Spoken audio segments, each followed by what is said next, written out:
네, 계속 우리 주시는 창세기를 통해서 아브라함의 일생을 따라가며 주님께서 그를 어떻게 키우셨는지 잘 배우도록 하겠습니다.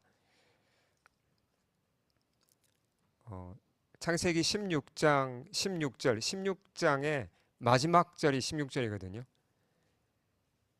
그때 하갈이 이스마엘을 낳았죠. 아브라함의 나이가 몇 살이었습니까? 성경을 한번 펴서 찾아보시겠어요? 아브라함의 나이가 성경 화면에는 없습니다. 몇 살로 되어 있죠?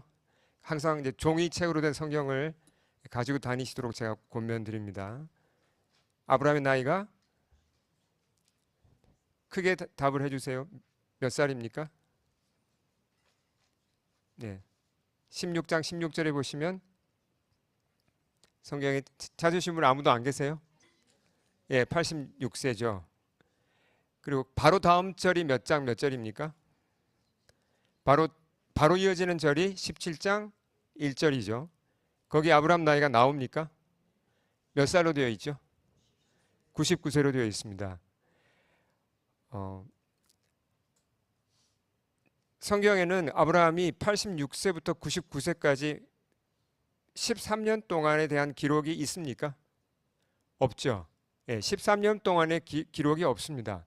이게 특이한 건데요. 가나안 땅으로 이주해 왔을 때 아브라함의 나이가 몇 살이라고 성경에 기록되어 있죠? 75세였습니다. 그럼 75세부터 86세 되는 이스마엘을 낳았을 때 86세가 되는 그 11년 동안의 기록은 성경에 많이 나와 있나요? 있죠. 성경에 많이 나와 있습니다. 하나님이 주신 약속, 또 아브라함이 하나님께 드린 예배도 나와 있고, 아브라함이 또 실수한 것도 나와 있고, 아브라함이 승리한 것도 나와 있고, 성경이 많은 기록을 하고 있습니다. 근데 13년 동안 86세부터 99세까지에 대한 13년에 대한 기록은 없습니다. 이때가 이제 아브라함의 영적인 이 기간이 영적인 침체 기간이라는 것을 우리가 알 수 있죠. 왜 영적으로 아브라함이 침체되었을까요? 그렇게 많은 은혜를 경험하고도 아마 짐작하건대 아브라함이 뒤에 한 말이 있죠. 하나님께 뭐라고 그랬습니까? 이스마엘이나 하나님 앞에 살기를 원한다고 그랬습니다. 아브라함의 마음에는 이제 약속은 하나님의 약속, 자기 아내 사레를 통해서 아이가 태어난다는 그 약속은 이제 물 건너왔다고 생각한 거죠. 이건 안 이루어진다. 우린 나이가 너무 많고 이미 생물학적으로 아이를 가질 가능성은 이제 끝났고 약속은 안 이루어지니까 그냥 이스마엘을 상속자로 삼아서 살겠다. 그렇게 하면서 하나님과의 거리도 점점 멀어지고 아브라함의 믿음은 침체 상태로 13년을 보냈다는 것을 알 수 있습니다. 하나님이 그를 찾아보셔서 이렇게 말씀하십니다. 자, 그런 상태에서 같이 17장 1절을 우리 큰 소리로 읽겠습니다. 아브라함이 99세 때 여호와께서 아브라함에게 나타나서 그에게 이르시되 나는 전능한 하나님이라 너는 내 앞에서 행하여 완전하라. 자, 이 말씀을 봐도 아브라함의 지난 13년이 어떠했는지가 드러납니다. 하나님이 그에게 말씀하셨죠. 너는 내 앞에서 행하여, 영어에 보시면 walk before me 그랬죠. 내 앞에서 걸으라. 그러니까 내 앞에서 행동하고 걸으라. 이 말이 뭘 얘기하죠? 그러니까 내 앞에서 행동하고 내 앞에서 나를 의식하고 살란 얘기죠. 근데 그렇게 살았다는 얘기입니까? 살지 못했다는 얘기입니까? 그렇게 살지 못했어요. 아브라함은 지난 13년 동안. 완전하라는 말씀은 좀 부담이 될 수가 있는데 blameless, be blameless, 완전하라. 이건 절대로 죄를 지으면 안 되고 넘어져도 안 되고 조금의 실수도 하면 안 된다는 얘기가 아니죠. 성경에서 완전하라는 얘기는 믿음으로 살라는 얘기입니다. 믿음으로 살라. 사람이 아무리 주님을 따라가도 넘어질 때가 있습니다. 그렇죠. 실수할 때가 있습니다. 그럼 어떻게 해야 되죠? 믿음으로 사는 사람은 어떻게 합니까? 죄를 짓거나 실수하면 즉시 회개하죠. 회개하고 다시 하나님을 따라갑니다. 이걸 우리가 믿음으로 살아간다고 합니다. 그렇죠? 믿음으로 사는 삶을 다른 말로 하면 be blameless. 그러니까 이게 주님은 완전하게 산다고 인정을 해주시는 거예요. 그렇죠? 근데 아브라함이 이렇게 살았습니까? 지난 13년 동안을 이렇게 살지 못했다는 걸 알 수 있어요. 특히 이제 아브라함이 그 반응을 보인 걸 보면 실제로 그 생물학적으로 사례의 나이가 아이를 가질 수 있는 나이가 지났습니다. 예. 그러니까 아브라함이 마음에 이제 이거 안 되는구나. 하나님의 약속, 자녀를 주신다는 거 이거 안 되는구나. 그리고 포기하면서 더 이제 이렇게 영적인 슬럼프에 빠지고 불신 가운데 빠졌다는 걸 알 수 있어요. 그래서 주님이 찾아오셔서 하신 말씀, 자, 그 가운데 초록색으로 하이라이트한 하나님의 말씀을 우리 다시 한번 읽어보겠습니다. 나는 전능한 하나님이라. 너는 내 앞에서 행하여 완전하라. 자, 이런 상황에서 하나님이 하신 말씀이에요. 우리가 이 말, 나는 전능한 하나님이라는 말씀을 앞뒤 다 떼어놓고 그냥 이 말씀만 인용하는 경우가 많은데, 그러면 물론 뭐 그것도 나쁘진 않은데 많은 걸 놓칩니다. 어떤 상황 속에서 주신 말씀이죠 이게? 아브라함은 이제 더 이상 하나님의 약속이 안 지켜지고 아이는 태어나지 않는다고 자기는 그렇게밖에 생각할 수 없었죠. 이제 안 된다. 근데 하나님 뭐라 그러셨죠? 나는 전능한 하나님이라. 그러니까 이때 하나님께서 당신의 이름, 그러니까 엘샤다이, 히브리어로 엘샤다이죠. 전능한 하나님이 말씀하신 것은 아브라함아, 아이가 태어날 수 있다. 내가 아이를 줄 수 있다는 얘기를 지금 말씀하신 거예요. 예, 그런 면에서 전능하다는 것을 말씀하신 겁니다. 예, 하나님은 지금 계속 아이를 주시고 너를 통해 큰 민족이 이루어진다는 걸 계속 그 뒤에 이어지는 대화에서 계속 말씀을 하십니다. 자, 바로 이어지는 17장 2절 같이 읽겠습니다. 내가 내 언약을 나와 너 사이에 두어 너를 크게 번성하게 하리라 하시니. 자, 아브라함은 안 된다고 생각하는데 하나님은 뭐 아이 한 사람만 준다고 그러는 게 아니라 너를 크게 번성하게 하리라. 너무나 분명하게 말씀을 하십니다. 그러니까 여기서 카비넌트란 말을 다시 쓰시죠. 언약. 언제 언약을 주셨어요? 처음 부를 때부터 주시고 지난 15장에서 아주 분명하게 하나님이 언약을 세우셨어요. 그 13년 전에 주신 그 카비넌트를 다시 주님께서 재확인해 주시는 거예요. 예. 아브라함과 사레의 후손을 크게 번성하게 하시겠다고 확인해 주신 겁니다. 아브라함이 그 앞에 엎드렸어요. 하나님 앞에 엎드리고 이제 하나님께 대한 경외함을 표현하니까 하나님 말씀이 계속됩니다. 자, 4절은 우리가 외워야 할 만큼 너무나 중요한 말씀입니다. 자, 우리 크게 또박또박 읽겠습니다. 보라, 내 언약이 너와 함께 있으니 너는 여러 민족의 아버지가 될지라. 언약이라 그랬습니다. 카비넌트. 하나님이 과거에 주신 언약인데 다시 재확인한다 그랬죠. 핵심이 뭐예요? 그 언약을 한마디로 요약하면 보면 You shall be the father of a multitude of nations. 그러니까 너는 여러 민족의 많은 사람들의 아버지가 될 거다라고 말씀하셨어요. 자, 이 카비넌트에 세 가지가 포함됩니다. 자, 이걸 우리가 굉장히 이해를 잘 하셔야 되고 성경 전체를 이해하는데도 아주 중요한 열쇠가 되는 그런 말씀입니다. 이 언약 속에 들어있는 세 가지를 차근차근 한번 찾아보겠습니다. 자, 첫째는 하나님이 아브라함을 통해서 실제로 여러 민족을 만들겠다는 약속이에요. 아브라함에게서 생물학적으로 여러 민족이 태어난다는, 하나님이 그렇게 하겠다는 약속이에요. 이게 실제로 역사 속에 이루어졌나요? 이루어졌죠. 예, 실제로 인류학적으로도 아브라함의 후손이 어떤 민족이 있습니까? 뭐 이스라엘 민족이 있고 또 어디 있죠? 이스마엘 민족이 있고, 그렇죠? 그 후에도 뭐 보면 미디안 민족, 에돔 민족, 지금 중동 지방에 있는 이스라엘과 중동 지방에 상당히 많은 민족들이 아브라함의 실제로 후손이에요. 이게 이루어진 겁니다. 실제로 하나님이 이 약속을 하신 거고요. 자, 근데 그냥 물리적인 어떤 생물학적인 것만 말씀하시는 게 아니죠. 이 언약의 두 번째 내용은 영적인 겁니다.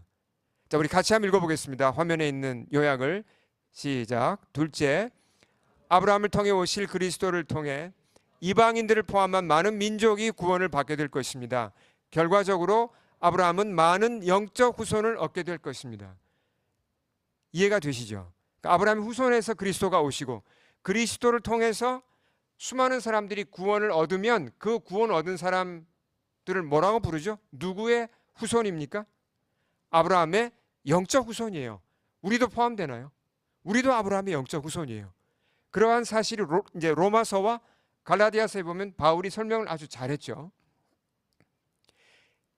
이 약속도 이루어진 겁니다. 그러니까 첫째와 둘째 요소는 미래에 관한 거죠. 미래. 아브라함 편에서 보면 미래에 관한 거예요.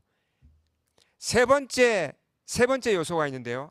이건 아브라함 당대에 이루어질 약속을 주님이 주십니다.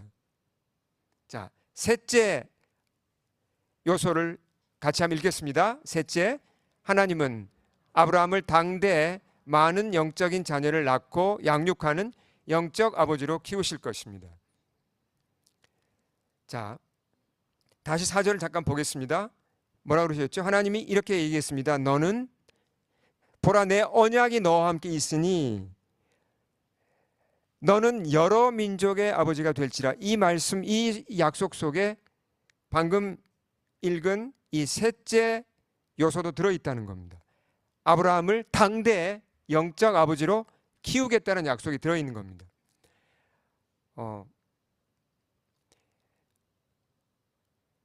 이 약속은요, 하나님이 아브라함아 내가 너를 영적인 아버지로 만들어 주겠다는 약속인 동시에 미션이에요. 미션. 하나님은 약속을 주시면서 동시에 미션을 함께 주시는 경우가 많습니다. 아브라함 편에서 보면 이게 어떤 미션이죠? 아, 내가 영적인 부모가 되어야 되는구나. 하나님이 나를 영적인 부모로, 영적인 아버지로 나를 부르시는구나. 이걸 받아들이고 그 미션을 위해서 살아야 된다는 겁니다. 맞나요? 자, 그럼 한번 정리를 해보죠. 영적 부모가 된다는 게 뭐 어떻게 되는 거죠? 우리가 알고 있는데 정리를 해보겠습니다. 영적 부모가 되는 게 어떻게 되는 거죠? 뭐 하는 거예요? 두 가지를 하는 거잖아요. 영적 부모가. 예. 첫째는 영적으로 아이를 낳는 거죠. 두 번째는 태어난 그 영적 자녀를 양육하는 겁니다. 영적 해산에 수고한 게 뭐예요? 어떤 사람이 만약에 여러분에게 맡겨지면 여러분이 영적 부모 역할을 감당한다면 어떻게 하는 겁니까? 그 사람에게 하나님의 말씀을 전하고 예수님을 전해서 그 사람이 born again 하도록, 태어나도록 돕는 거죠. 쉽지 않습니다. 시간이 걸리고 기도도 해야 되고 많이 여러 헌신을 해야 되죠. 근데 그렇게 해서 그 사람이 태어날 수 있습니까? 정말 영적으로 죽었던 사람이, 생명이 없던 사람이 하나님을 알게 되고 예수님 영접해서 born again에서 하나님의 자녀가 될 수 있나요? 될 수 있죠. 그러면 여러분이 어떤 역할을 한 것입니까? 영적 부모의 역할을 한 거예요. 영적 해산의 수고를 감당한 거죠. 아브라함에게 그 일을 하라고 한 겁니다. 둘째는 뭐라고요? 이미 태어난 영적 자녀들 성장을 해야죠. 하나님이 여러분에게 어떤 영적 자녀 태어났어요. 맡겨주셨어요. 뭐 주일학교 선생님일 수도 있고 또 우리 피어나는 제자들 선생님일 수도 있고 또 여러 다양한 통로를 통해서 우리가 하나님이 우리에게 사랑을 맡기십니다. 양육하라고. 그럼 어떻게 양육하죠? 말씀으로 양육하고 기도로 하고 돕고 사랑하고 베풀고 그렇게 하다 보면 그 사람이 성장하나요? 성장하죠. 예, 이런 것들이 영적 부모의 역할입니다. 아브라함에게 이 미션을 주신 거예요. 사라에게도 주셨나요? 똑같은 얘기를요. 사라가 잘 못 알아들으면 안 되니까 하나님이 사라에게도 개인적으로 말씀을 하셨어요. 뒤에 보시면 사라에게 뭐라 그랬죠? 내가 그라는 게 여기서 사라를 얘기하죠. 복을 주어 그를, 그러니까 사라를 여러 민족의 어머니가 되게 하리니, 똑같은 약속을 사라에게도 주셨어요. 예. 자, 아브라함이 지금 어떤 상태에 있는지 우리가 다시 한번 점검을 해보겠습니다. 아브라함은 어떻게 보면요, 아직 영적 부모가 된다 이런 거 별로 생각 안 했던 것 같아요. 그런 거까지 생각을 못하고 지금 영적 침체기에 지금 있잖아요. 현실의 안주함에 있었습니다. 이스마일이면 족합니다. 이스마일이 저의 그냥 후계자 되면 저를 상속하면 됩니다. 이렇게 생각하고 있었죠. 아브라함의 태도를 보면요, 영적 부모가 되는 것, 나를 통해서 많은 사람이 뭐 구원을 얻는 것, 뭐 영적 아버지가 되는 것 관심이 별로 없었던 것 같아요. 아브라함이 그 당시는 그냥 세상 사람들 살듯이 뭐 그냥 살고, 주로 어디다가 관심을 갖습니까? 그냥 자기 자식에게만 관심을 갖잖아요. 이스마일 얘기했잖아요. 아브라함도. 아브라함과 하나님의 긴 대화 한번 읽어보십시오. 대화가 길거든요. 아브라함은 딱 한마디 기록됐는데 자기 아들에 관한 얘기밖에 안 했어요. 그냥 이스마일이면 족합니다. 그 얘기했거든요. 그러니까 사람들이 대부분 그냥 자기 자식에게만 관심 갖고 살아요. 영적 부모 되는 거 별로 대부분 관심이 없습니다. 아브라함도 마찬가지였어요. 근데 만약에 아브라함이 그냥 그런 식으로 살았다면 하나님과 아브라함의 관계는 어떻게 됐을까요? 영적 침체 상태에서 계속 그렇게 갔겠죠. 그러면 이스마엘은 어떻게 되죠? 영적 침체에 빠져 있는 아버지 밑에서 그 아들은 어떻게 될까요? 뭐 비슷하게 하나님을 참 알기도 힘들고 그런 영적인 어둠 가운데 살아가는 거예요. 아브라함의 인생은 그냥 그렇게 허무하게 끝났을 겁니다. 여기서 우리가 좀 정신을 차리고 주의를 기울여서 하나님이 왜 이런 말씀을 하셨을까 생각해 봐야 됩니다. 왜 아브라함을 영적 아버지로 불렀을까 하는 걸 생각해 봐야 됩니다. 이게 우리의 인생이 정말 업그레이드가 되기를 원한다면, 하나님을 정말 더 알기 원하고 내가 영적인 세계를 더 알기 원하고 내 인생의 진정한 열매를 맺기 원한다면 이 말씀을 들어야 돼요. 영적 아버지로 어머니로 부르는 이 부르심에 귀를 기울이고 순종해야 될 필요가 있다는 겁니다. 새로운 세계가 열릴 수 있다는 겁니다. 예, 우리 같이 한번 읽어보겠습니다. 화면에 있는 요약.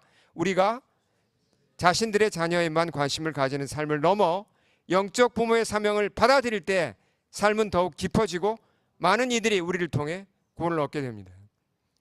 이 하나님이 원하시는 거예요. 정말 우리 인생에 업그레이드 되는 열쇠가 여기 있습니다. 아마 공감이 안 가시는 분들 많으실 거예요. 예. 근데 계속 말씀을 듣겠습니다. 자, 주님이 계속 아브라함에게 지금 말씀을 주세요. 아브라함이 하도 영적 침체에 있으니까 말씀을 하나님도 막 쏟아내십니다. 자, 7절 읽어보겠습니다. 내가 내 언약을 나와 너 및 내 대대 후손 사이에 세워서 영원한 언약을 삼고 너와 내 후손의 하나님이 되리라. 자, 이건 이제 미래에 이루어질 약속. 우리가 두 가지는 미래에 이루어진다 그랬잖아요. 그러니까 아브라함의 영적 후손들이 나중에 많이 일어날 거죠. 그런 이제 미래에 관한 것이 이 속에 있고요. 현재에 관한 것도 있다 그랬나요? 아브라함 당대에 이루어지는 것도 있다 그랬죠. 아브라함을 통해서, 아브라함이 영적 부모의 역할을 하면 아브라함을 통해서 사람들이 하나님을 알게 되고 구원을 받게 되는 일이 일어난다는 거죠. 여러분 주변에 사람들, 가족과 친구와 사람들이 많잖아요. 그분들에게 줄 수 있는 가장 큰 선물이 뭘까요? 여러분이 아직 그분들이 주님을 모른다면 가족이나 친구나 이웃들에게 줄 수 있는 가장 큰 선물이 이 7절에 써 있습니다. 그게 뭐죠? 그 사람에게 하나님이 그 사람의 하나님이 되어주는 것입니다. 그것보다 더 큰 선물이 어디 있습니까?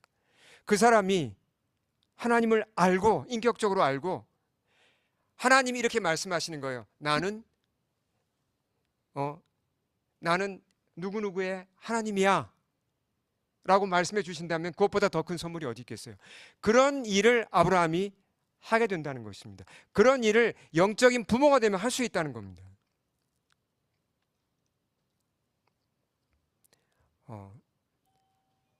주님께서 아브라함을 향해 가지고 있는 이 소원이 얼마나 이제 강하셨으면 그냥 말로 잘 못 알아들으니까 좀 아브라함이 좀 정신을 차릴 수 있는 방법을 두 가지를 더 쓰세요. 지금 우리도 약간 이 긴가민가 하는 게 있잖아요. 목사님이 또 목사님 혼자 은혜 받으셨나 보다. 왜 이렇게 영적 부모를 강조하시나 그런 생각을 드신 분 분명히 계실 거예요. 근데 아브라함도 아마 비슷한 그런 어떤 반응을 보였던 것 같아요. 하나님께서 아브라함이 정신이 번쩍 나도록 두 가지 조치를 취하십니다. 첫째는 이름을 바꾸세요. 이름 바꾸는 건 아무나 할 수, 이름 바꾼다는 게 보통 일이 아니잖아요. 그리고 두 번째는 아브라함의 살을 뜯어내세요. 살점을 뜯어내서 그 언약을 받아들이게 하신다는 거죠. 자, 이름 바꾸시는 부분을 한번 보겠습니다. 5절 읽을까요? 이제후로는 내 이름을 아브라함이라 하지 아니하고 아브라함이라 하리니 이는 내가 너를 여러 민족의 아버지가 되게 함이라. 이름을 바꾸시는 목적도 뭐라고요?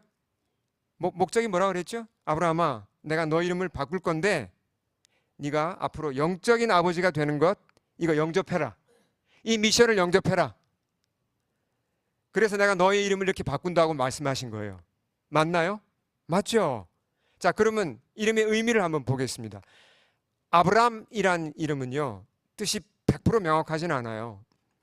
근데 학자들이 어떻게 주장하냐면 아브라함의 집안하고 관계가 있는 이름이에요. 그러니까 아버지가 높임을 받으소서 이런 뜻인데, 그러니까 아브라함이 자기 집안을 좀 빛내는 그런 종류의 이름이에요.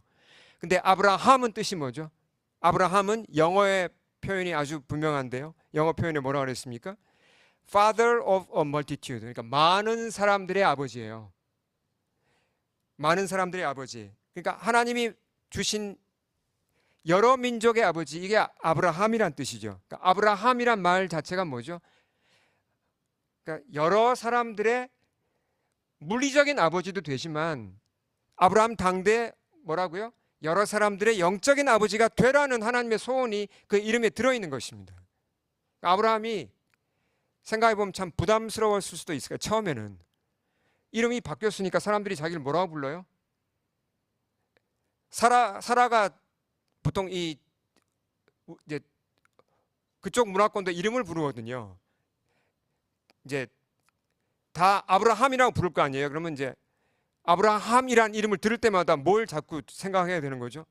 예, 여러 민족의 아버지, 여러 민족의 아버지, 영적인 아버지가 되라, 영적인 아버지가 되라. 계속 듣는 거예요.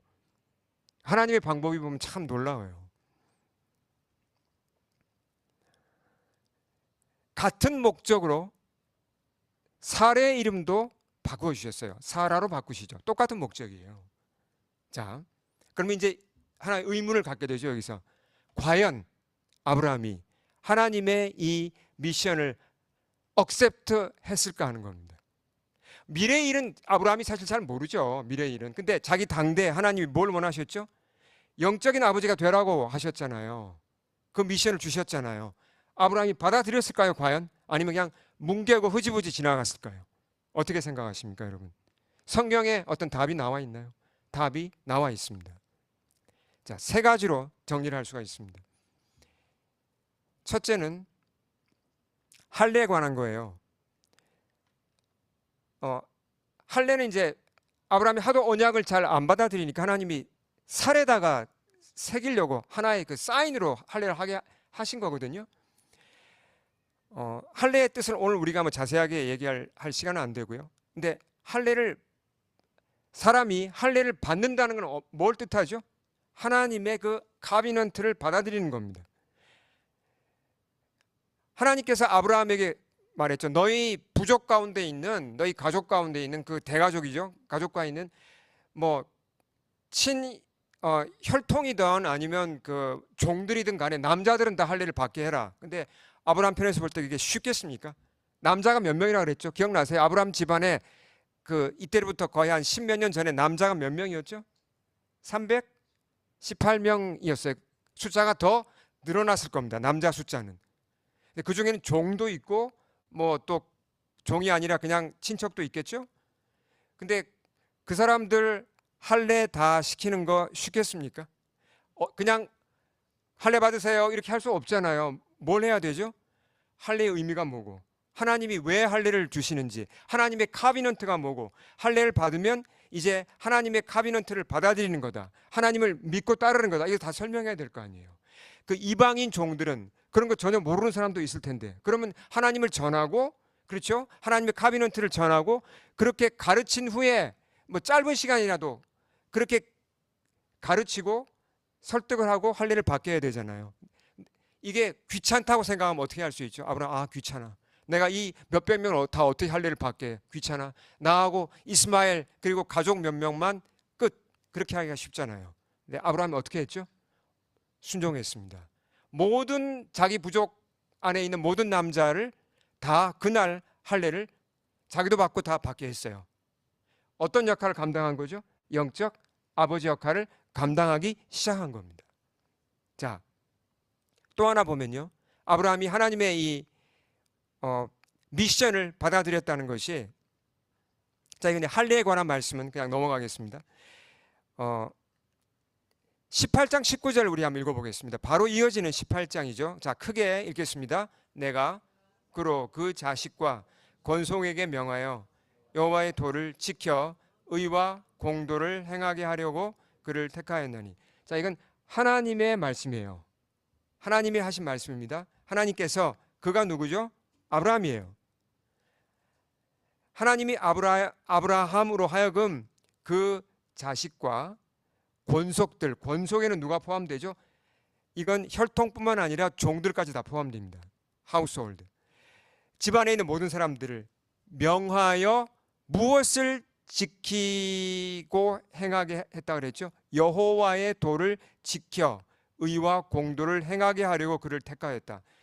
하나님의 부르심을 다시 설명한 거예요. 하나님이 아브라함에게 주신 영적 아버지의 미션이죠, 이게. 그렇잖아요. 아브라함이 이걸 어떻게 했을까요? 하나님이 주신 이 미션을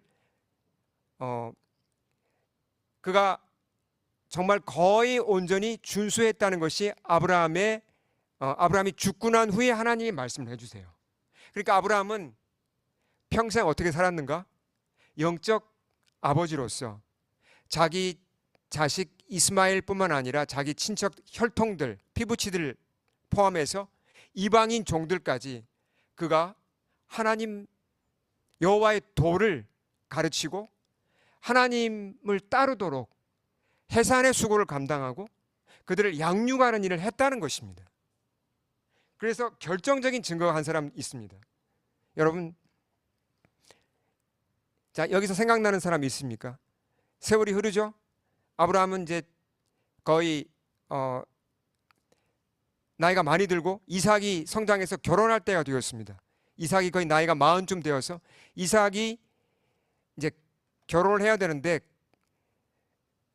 신부감을 찾으러 밧단 아람으로 자기 종을 보냅니다. 아브라함이 종을 보내죠. 창세기 24장에 나와 있는 내용 기억나시는 분 한번 손 들어 보시겠어요? 이거 기억 안 나시면 저랑 약속을 안 지키신 거예요. 제가 분명히 창세기 아브라함 이야기를 꼭 읽어보시라고 한 건데 이거 꼭 다시 한번 읽어보시기 바랍니다. 특히 집에 가셔서 창세기 24장은 꼭 읽어보십시오. 자, 어떤 사명을 받고 이 종이 밧단 아람으로 가는 거죠? 이삭의 신부감을 찾으러 갑니다. 믿음 좋은 그런 자매를 찾아야 돼요. 근데 이 종의 행동을 보면요, 아브라함의 아들이 아니라 종이에요. 근데 종이 너무너무 믿음이 좋습니다. 하나님을 경외하고 그가 하는 기도는 기도의 모델이에요. 완전히. 그리고 정말 오늘식으로 말하면 성령 충만해요. 너무 말씀도 잘 알고 그 겸손하고. 이거 누가 키운 겁니까? 아브라함이 키운 사람이에요. 아브라함이 영적 아들을 이렇게 낳은 겁니다. 아브라함은 하나님께 받은 이 하나님이 아브라함아 너는 여러 민족의 아버지가 되어야 된다. 너는 영적 부모가 되어야 된다.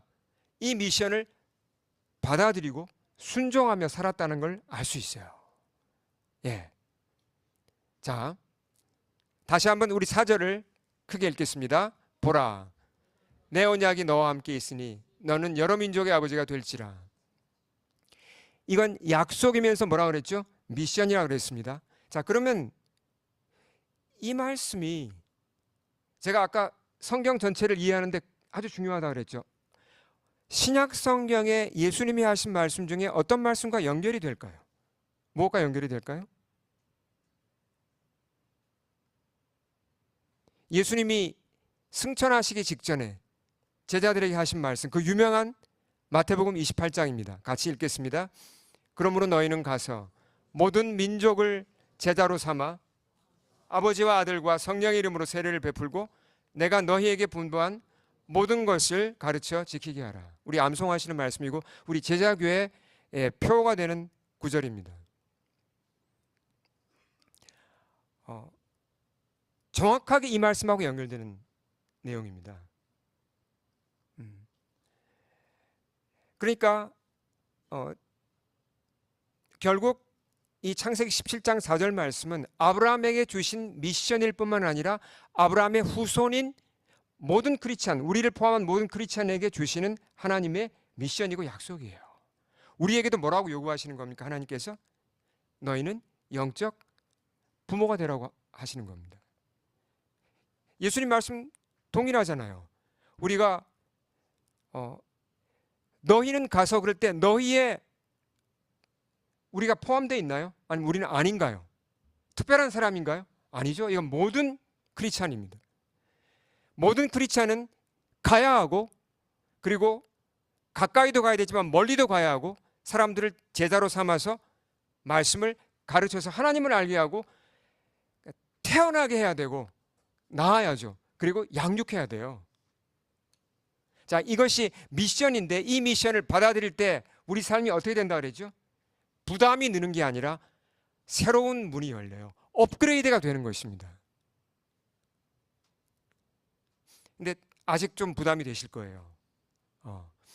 계속 이제 머리로는 알지만 이거 좀 부담된다.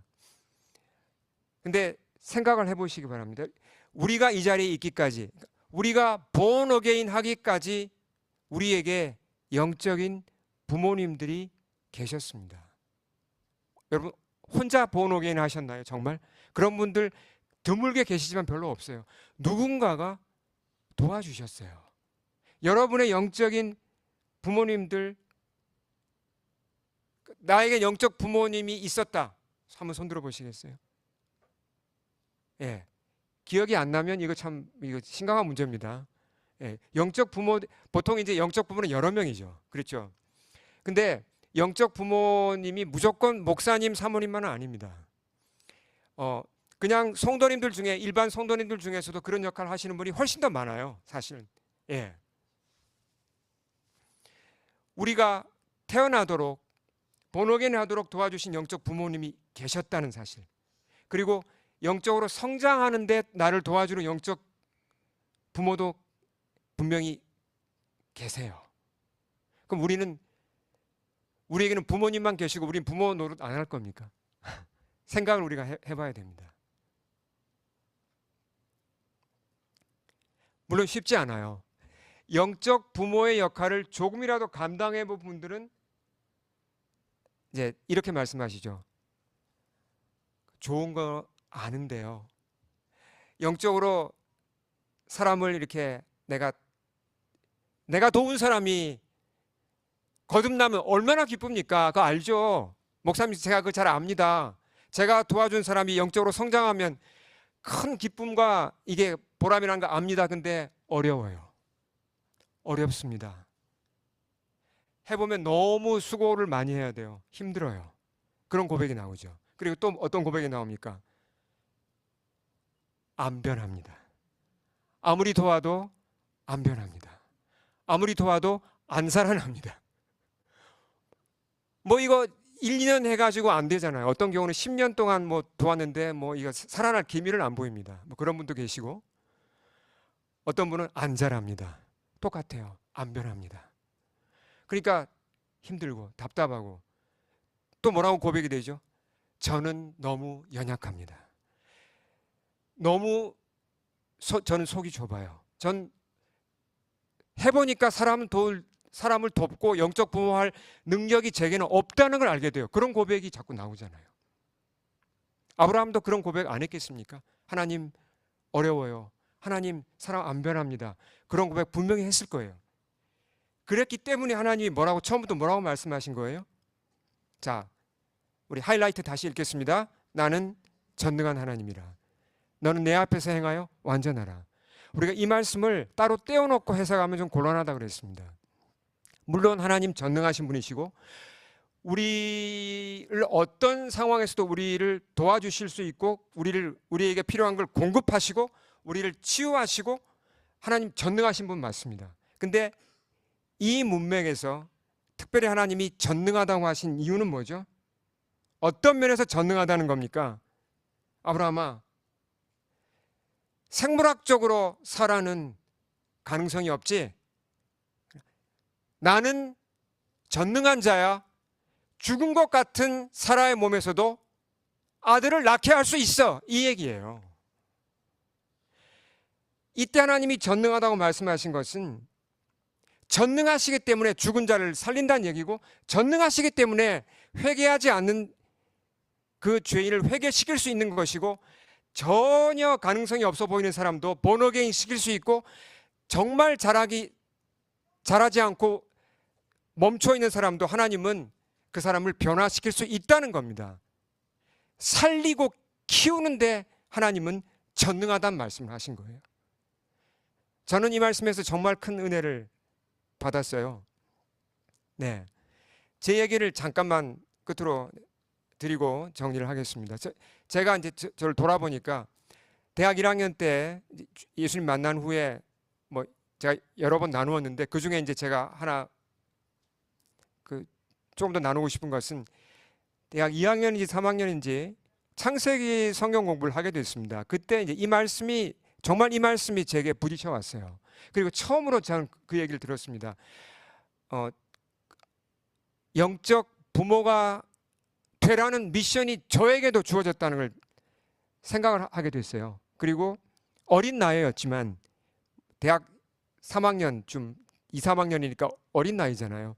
근데 그때 80년대는 분위기가 그랬습니다. 그때 좀 한국 교회가 좀 뜨거웠기 때문에 뭐 저의 선배들, 뭐 동료들, 뭐 다 이 말씀을 다 받고 아멘하는 거예요, 다. 그 이제 성령의 뜨거운 열기 가운데 저도 이 말씀을 이제 받아들이고 영적 부모가 되고자 소원을 했습니다.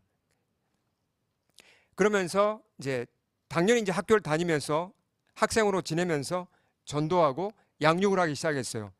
주님이 제게 작은 이제 스몰 그룹을 하나 맡기셨는데 쉽지 않았죠. 실수도 많이 했습니다. 사람을 이렇게 전도하고 돕고 양육하다 보니까 제가 얼마나 이기적인지가 더 드러나더라고요. 많은 실패를 했고 많은 어려움을 겪었습니다. 근데 신기하게 사람들이 살아나더라고요. 깜짝 놀랐어요. 저와 같이 미숙하고, 그때는 정말 제가 돌아봐도 정말 제가 좀 부끄러울 정도로 속이 좁고 그런 사람이었는데, 저 같은 사람의 이렇게 그 어눌한 입술을 통해서도 들은 복음을 사람들이 받아들이고 후배들이 받아들이고 거듭나더라고요. 그들이 태어나는 걸 보면서 깜짝 놀랐어요. 그리고 그들이 성장하더라고요. 결국은 제가 한 게 아니죠. 누가 하신 겁니까? 나는 전능한 하나님이라. 전능하신 그분이 저 같은 이렇게 연약한 그릇을 통해서도 사람들을 살려내시고 사람들을 키우시더라고요. 아직도 그 친구들, 그 후배들 대부분 저랑 연락이 됩니다. 한국 가면 너무너무 저를 반가워해요. 교회를 개척해 섬기면서는 이제 더 많은 어려움을 겪어봤죠. 제가 제 아내와 함께 가장 많이 하는 고백 중에 하나가 뭔지 아십니까?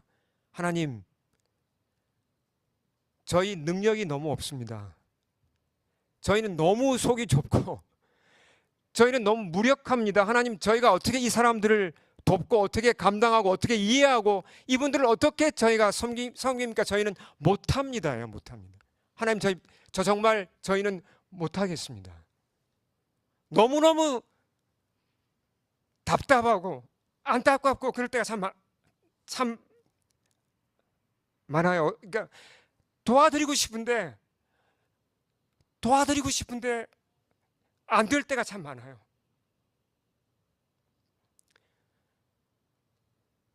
저는 스스로를 잘 알아요. 제가 그렇게 무슨 큰 그릇이 아니에요. 정말 저는 은혜로 쓰임 받는 아주 작은 자입니다. 근데 제자교회 사람을 보내셨으니까 제가 기도하고 섬겨야 될 거 아닙니까? 근데 절망할 때마다 주님이 저에게 하시는 말씀이 나는 전능한 하나님이라. 나는 전능한 하나님이라. 하나님이 아신다고. 하나님이 아신다고. 하나님을 바라보고 절대로 포기하지 말라고 하셨습니다. 한 사람도 포기하지 말고 기도하라고 말씀을 전하라고 하셨어요. 여러분이 저희 헌물을 다 감당해 주실 때가 많아요. 참아 주실 때도 많아요. 너무너무 감사해요. 그러나 우리가 꼭 기억할 건 있습니다. 자, 이게 제 얘기하자고 한 게 아닙니다. 어떻게 하다 보니까 제가 감정이 좀 나눔을 하다 보니까 조금 이렇게 감정이 좀 올라왔는데 이게 지금 주제가 아닙니다. 자, 이건 좀 잊어버리시고, 자, 제일 중요한 게 뭐죠? 4절 말씀이에요. 주님이 우리에게 뭘 원하십니까? 영적 부모가 되라고 말씀하시는 거예요. 우리를 부르십니다. 이게 힘들어 보이지만 왜 우리가 그 길을 갈 수 있죠? 나는 전능한 하나님이라. 나는 전능한 하나님이라. 전능한 하나님이 나와 함께 하기 때문에 그 일을 할 수 있는 겁니다. 예, 내가 감당하기 힘든 한 사람 내가 감당할 수 있고, 변하지 않는 사람을 위해 끝까지 내가 기도할 수 있고, 그래서 전능한 하나님이 살아계셔서 사람을 변화시키고 사람을 구원하시는 것을 우리가 볼 것입니다. 믿으십니까? 아멘. 우리 함께 기도하겠습니다.